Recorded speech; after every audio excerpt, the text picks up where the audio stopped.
In this heartwarming story, a young village girl's life takes an unexpected turn when she is brought to the city to be the maid of a grieving man whose wife died some weeks back.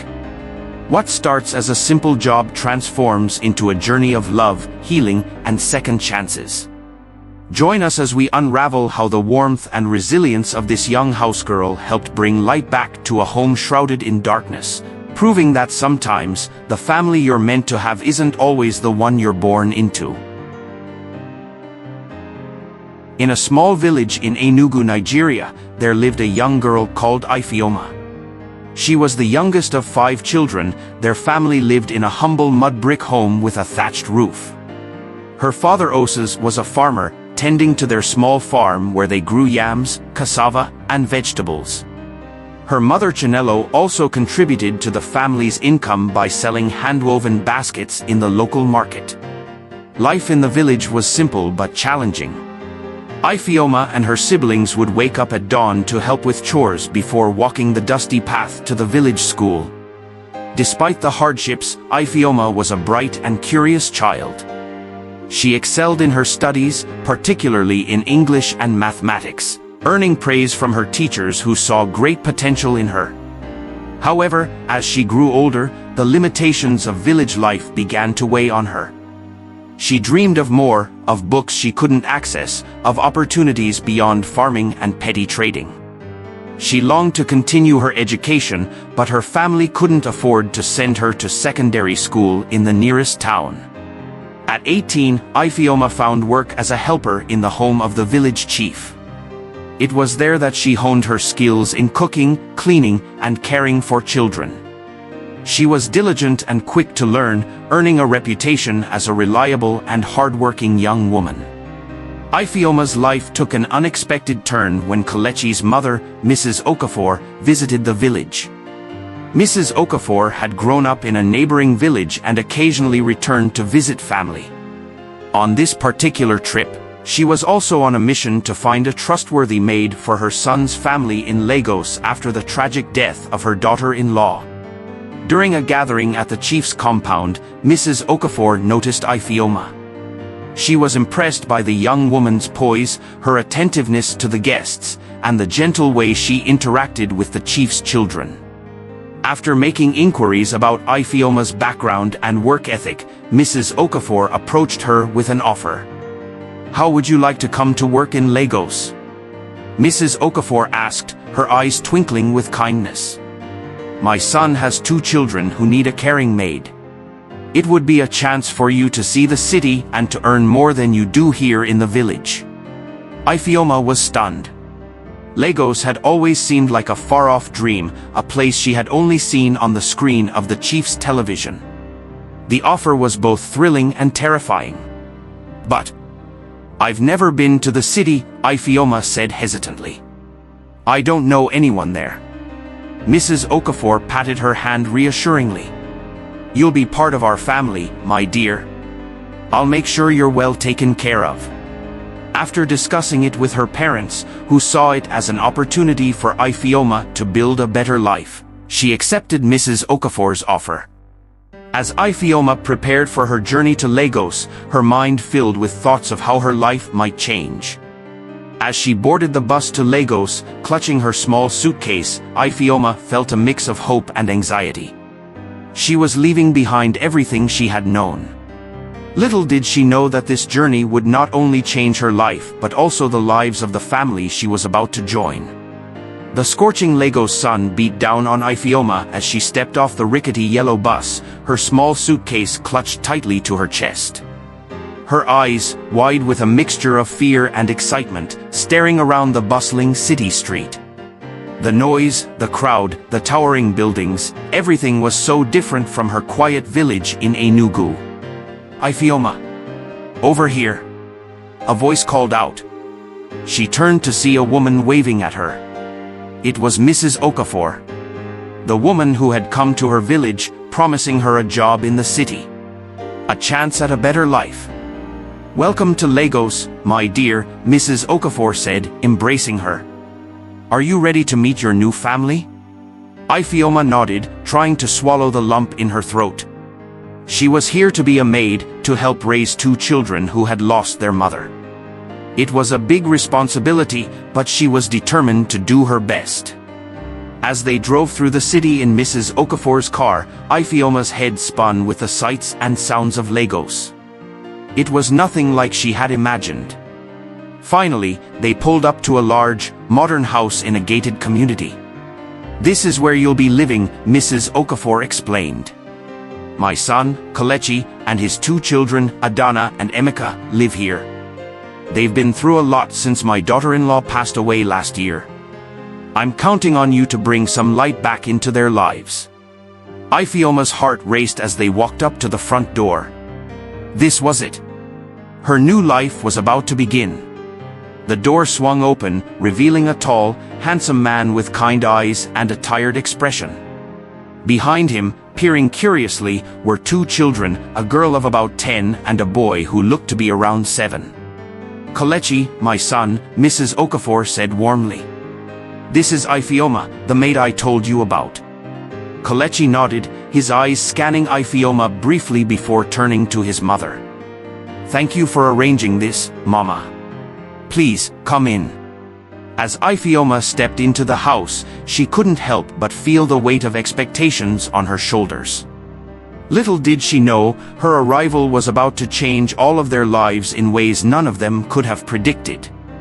The first few days in the Okafor household were nothing short of challenging for Ifeoma. Despite her best efforts to connect with the children, Adana and Emeka viewed her as an intruder, a hard reminder that their mother was gone. Adana, the older of the two, was particularly resistant. On Ifeoma's second morning, as she tried to wake the girl for school, Adana pulled the covers over her head and shouted, "Go away. You're not my mother." Ifeoma's heart sank, but she pressed on gently. "I know I'm not your mother, Adana. I'm here to help you and your family. Now, it's time to get ready for school." Adana grudgingly got up but refused to eat the breakfast Ifeoma had prepared. Instead, she made herself a bowl of cereal, spilling milk on the counter and leaving the mess for Ifeoma to clean up. Emeka, though younger, followed his sister's lead. He accidentally knocked over his glass of juice at dinner that morning, watching Ifeoma's reaction closely as the liquid spread across the table. "I'm sorry," he mumbled, not sounding sorry at all. Ifeoma took a deep breath, reminding herself that these were grieving children testing her limits. "It's okay, Emeka. Accidents happen. Let's clean this up together, shall we?" Kelechi, who had been quiet throughout breakfast, spoke up. "Emeka, help Ifeoma clean up your mess." The boy scowled but did as he was told, shooting Ifeoma a resentful look when his father wasn't watching. Later that day, as Ifeoma was tidying up the living room, she overheard Adana and Emeka whispering in the hallway. "We have to make her leave, she doesn't belong here." "But how?" Emeka asked. "We'll make her job so hard that she'll want to quit," Adana replied confidently. "Just follow my lead." Ifeoma's heart sank. She had known it wouldn't be easy, but she hadn't expected such open hostility. As she finished cleaning, she caught sight of a family photo on the mantel. A beautiful woman with a bright smile stood next to Kelechi, their arms around the children. They all looked so happy. "I'm not trying to replace you," Ifeoma whispered to the photo. "I just want to help." Later that night, as she lay in her small room, Ifeoma wondered if she had made a mistake in coming to Lagos. But then she thought of her family back in the village, of the opportunities this job could provide. No, she decided. She wouldn't give up. She would find a way to connect with these children, no matter how long it took. Weeks passed, and Ifeoma found herself locked in a silent battle with Adana and Emeka. The children's attempts to drive her away grew more serious and frustrating. One morning, Ifeoma woke to find her clothes soaked in the bathtub. Another day, she discovered her toothbrush had been used to clean the toilet. Through it all, she maintained her composure, refusing to give them the satisfaction of seeing her upset. Despite the challenges, Ifeoma refused to give up. She noticed that Adana loved to read, so she began leaving interesting books around the house. For Emeka, who was struggling in math, she created fun games to help him learn. The breakthrough came unexpectedly one rainy afternoon. Ifeoma was in the kitchen, preparing dinner, when she heard a crash followed by a cry of pain. She rushed to the living room to find Emeka on the floor, clutching his knee. He had been running in the house, something she had warned him about, and had slipped on the tile floor. Without hesitation, Ifeoma knelt beside him. "Let me see, Emeka," she said gently. To her surprise, the boy didn't pull away. His eyes, filled with tears, met hers as she examined his knee. It was scraped and bleeding, but not seriously injured. "It hurts," Emeka whimpered. "I know, but you're being very brave," Ifeoma said, helping him up. "Come on, let's get you cleaned up." As she tended to his wound in the bathroom, carefully cleaning and bandaging the scrape, Emeka watched her curiously. "You're not going to tell Dad?" he asked. Ifeoma smiled. "No, I don't think we need to worry him. But let's be more careful in the future, okay?" Emeka nodded, a small smile forming on his face. "Thank you, Auntie Ifeoma." It was the first time he had called her that, and Ifeoma felt a warmth spread through her chest. Maybe, just maybe, she was starting to break through. From that day on, Emeka's attitude towards her began to change. He started greeting her in the mornings and even asked for help with his homework. Adana, noticing her brother's shift from the plan, became even more rude to Ifeoma. Kelechi had come home from work one of the days to find Ifeoma in a standoff with Adana. His 10-year-old daughter stood rudely in the middle of the room, arms crossed across her chest, while Ifeoma knelt nearby, patiently picking up the scattered contents of Adana's school bag. "I don't want her touching my things," Adana had shouted when she saw Kelechi. "Make her go away, Dad." Kelechi had felt the familiar wave of helplessness wash over him. He'd been about to intervene when Ifeoma spoke, her voice calm and steady. "Adana," she'd said, looking the girl in the eye. "I understand you're upset. These are your things, and you want to take care of them yourself. That's good. But right now, they're all over the floor, and someone could trip. How about we clean up together, and then you can show me the best way to organize your bag. That way, I'll know for next time." To Kelechi's amazement, Adana's posture had softened slightly. After a moment's hesitation, she nodded and knelt down to help Ifeoma. It was a small moment, but for Kelechi it was significant. For the first time since Ifeoma's arrival, he'd seen a crack in Adana's hostility. And more importantly, he'd seen Ifeoma handle the situation with a grace and wisdom that left him in awe. Kelechi had noticed the dynamics between Ifeoma and the children, even without paying too much attention. He noticed the way the children had intentionally made Ifeoma's duty stressful and how she had handled it all with grace. One evening, after the children had gone to bed, Kelechi found Ifeoma in the kitchen, her shoulders slumped as she wiped down the counters. "Ifeoma," he'd said softly, causing her to startle. I want to apologize. The children, they've been difficult. I know it's not easy." Ifeoma turned to him, a tired smile on her face. "It's all right, sir. They're grieving. They miss their mother. It will take time, but we'll get there." Her resilience struck him. Here was this young woman, showing more patience and understanding than he had been able to muster in months. "Thank you," he'd said, the words feeling inadequate. "For not giving up on them. On us. And about Adan, she'll come around," he continued. Ifeoma nodded, and for a moment, Kelechi had felt a connection between them. Two people united in their care for these hurting children. The day finally came when Adana became more open to her. One Saturday night, as Ifeoma was folding laundry in the living room, Adana approached her hesitantly. "Auntie Ifeoma," she said, her voice barely above a whisper. Can you help me with something?" Ifeoma looked up, surprised. Of course, Adana. What is it? The girl held out a tangled mess of yarn. I'm trying to learn how to knit. Mum was teaching me before she got sick. But I can't remember how to start. Ifeoma's heart ached for the child.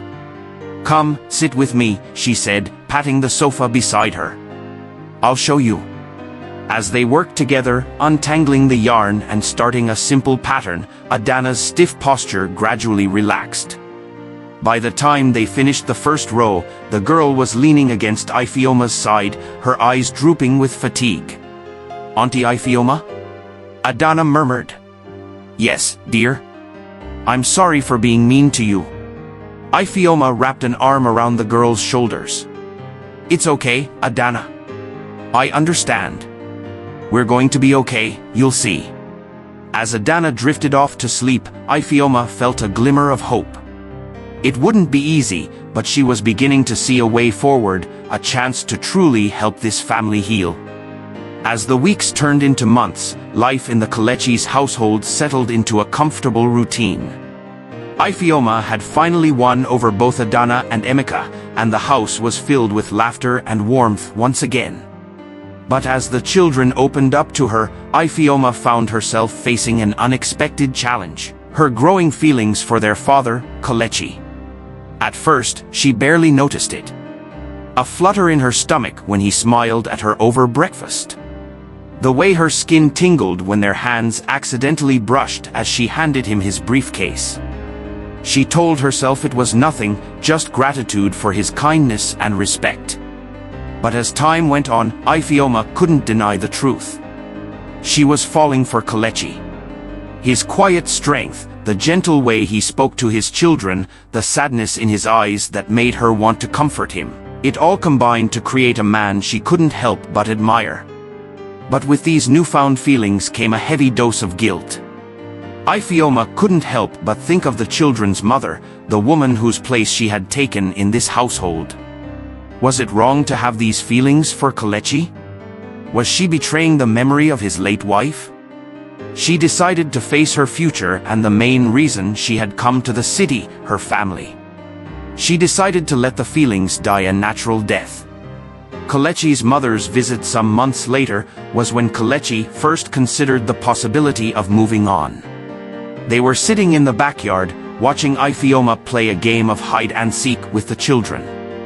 The sound of Emeka's delighted giggle floated through the air, a sound Kelechi realized he hadn't heard in far too long. She's good with them, his mother had said, nodding towards Ifeoma. The children are opening up. I see smiles on their faces again. Kelechi had nodded, a lump forming in his throat. She's been a godsend, Mama. I don't know how we managed before her. His mother had been quiet for a moment, then said gently, You know, Kelechi, it might be time to start thinking about the future. About your own happiness. Kelechi had stiffened. Mama, please. It's too soon. Is it? She'd asked, her eyes kind but challenging. Amara has been gone for almost 2 years now. The children are healing. Maybe it's time for you to heal too. To consider meeting new people. There are many lovely young women in the church who dash. Mama, Kelechi had interrupted, his voice strained. I'm not ready. The children dash. The children need a mother, his mother had said firmly. And you, my son, need a partner. Someone to share your life with. Someone to love. As if on cue, Ifeoma had let out a peal of laughter as Adana tackled her to the ground in a surprise hug. The sound had sent an unexpected jolt through Kelechi's body, and he'd found himself unable to look away from the scene. His mother, ever perceptive, had followed his gaze. A knowing smile had played on her lips, but she'd said nothing more on the subject. Over the next few weeks, Kelechi found himself paying more attention to Ifeoma. He noticed the way she hummed softly as she worked, the gentle sway of her hips as she moved around the kitchen. He caught himself admiring the curve of her neck as she bent over Emeka's homework, patiently explaining a math problem. But it wasn't just her physical beauty that drew him. It was the way she handled the children with a perfect blend of firmness and compassion. The way she seemed to anticipate their needs before they even voiced them. The way she was slowly but surely bringing warmth back into their home. One Sunday afternoon, Kelechi came home early from a church meeting to find the house filled with the aroma of jollof rice. He followed the scent to the kitchen, where he found Ifeoma cooking, Adana perched on a stool beside her. Now, remember, Ifeoma was saying, the secret is in the spices. Too little, and it's bland. Too much, and it overpowers everything else. You have to find the perfect balance. Adana nodded seriously, her eyes fixed on the pot as Ifeoma stirred. Like Mama used to make, the girl said softly. Kelechi felt his heart constrict. He was about to step in to comfort his daughter when Ifeoma spoke. Your mama must have been an excellent cook, she said, her voice warm. Why don't you tell me about her favorite dishes? Maybe we can try to make them together sometime. To Kelechi's amazement, Adana didn't shut down as she usually did when Amara, her mother, was mentioned. Instead, she launched into a detailed description of her mother's famous egusi soup. As he watched, unseen, from the doorway, Kelechi felt a wave of gratitude wash over him. Ifeoma wasn't trying to replace Amara, she was helping keep her memory alive in a way that brought joy rather than pain. The moment Kelechi realized he was falling in love with Ifeoma came unexpectedly on a rainy Tuesday evening. He'd been working late in the office, drowning in paperwork, when his phone rang. It was Ifeoma, her voice tight with worry. Sir, I'm so sorry to bother you, but Emeka has a fever. I've given him some paracetamol, but he's asking for you. I thought you should know. Kelechi had rushed home, his heart pounding with fear. He'd found Ifeoma in Emeka's room, sitting on the edge of the bed, gently stroking the boy's forehead. Emeka was curled up against her, his small hand clutching her dress. Daddy, Emeka had whimpered when he saw Kelechi. I don't feel good. I know, son, Kelechi had said, kneeling beside the bed. But you're being so brave. And look, Auntie Ifeoma is taking good care of you. Ifeoma had started to move, to give Kelechi space with his son, but Emeka had clung tighter to her. Don't go, he'd pleaded. I'm not going anywhere, Ifeoma had assured him, her eyes meeting Kelechi's over Emeka's head. In that moment, as he watched Ifeoma comfort his son with such tenderness, Kelechi felt something shift inside him. The wall he'd built around his heart began to crumble. He saw not just a maid doing her job, but a woman who genuinely loved his children. A woman who had become an integral part of their family without him even realizing it. As the days passed, Kelechi found himself grappling with his growing feelings for Ifeoma. On one hand, the idea of opening his heart again terrified him. The pain of losing Amara was still raw, and the thought of potentially going through that again was almost unbearable. Moreover, he worried about the children. They had finally started to heal, to accept Ifeoma as a part of their lives. What if a relationship between him and Ifeoma changed that? What if it didn't work out, and the children lost another mother figure? But on the other hand, Kelechi couldn't deny the way his heart raced when Ifeoma smiled at him. The way he found excuses to be in the same room as her. The way he longed to share his thoughts, his fears, his dreams with her. One evening, as they sat in the corridor watching the children play in the compound, Ifeoma turned to him with a concerned look. Sir, she said hesitantly, is everything all right? You've seemed distracted lately. Kelechi had fumbled for words, caught off guard by her perceptiveness. Yes, everything's fine. Just work stress, that's all. Ifeoma had nodded, but her eyes held a hint of skepticism. You know, she said softly, it's okay to not be okay sometimes. You carry so much on your shoulders. If you ever need someone to talk to. She'd left the offer hanging in the air between them. Kelechi had felt a surge of longing to take her up on it, to pour out his heart to her. But fear held him back. Instead, he'd simply nodded, offering her a weak smile. "Thank you, Ifeoma," he'd said. "I appreciate that." As she'd turned back to watch the children, Kelechi had found himself studying her profile. The gentle curve of her hips, the fullness of her lips, the way the setting sun cast a golden glow on her skin. In that moment, he'd realized that he was already in too deep. Whether he acted on his feelings or not, Ifeoma had already claimed a piece of his heart. The event that finally pushed Kelechi to confront his feelings came on a sunny Saturday afternoon. He'd taken the children to the park, with Ifeoma accompanying them. As Adana and Emeka played on the swings, Kelechi and Ifeoma sat on a nearby bench, enjoying the warm breeze. Suddenly, a commotion erupted near the slide. Kelechi looked up to see Emeka on the ground, tears streaming down his face. Before he could even react, Ifeoma was already halfway across the playground, running towards the boy. Kelechi watched as she knelt beside Emeka, examining his scraped knee with gentle hands.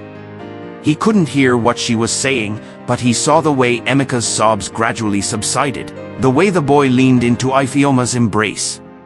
As Ifeoma helped Emeka to his feet, supporting him as they walked back towards the bench, Kelechi felt a wave of emotion wash over him. Love, gratitude, admiration, all mixed together in a potent cocktail that left him breathless. "Is he okay?" Kelechi asked as they approached, his voice hoarse. Ifeoma nodded, a reassuring smile on her face. "Just a little scrape.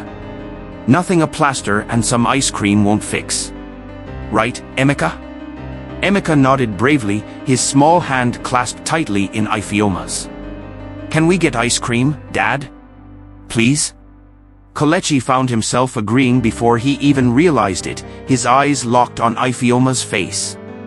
As they made their way to the ice cream vendor, Adana skipping ahead and Emeka still holding Ifeoma's hand, Kelechi was struck by how much they looked like a family.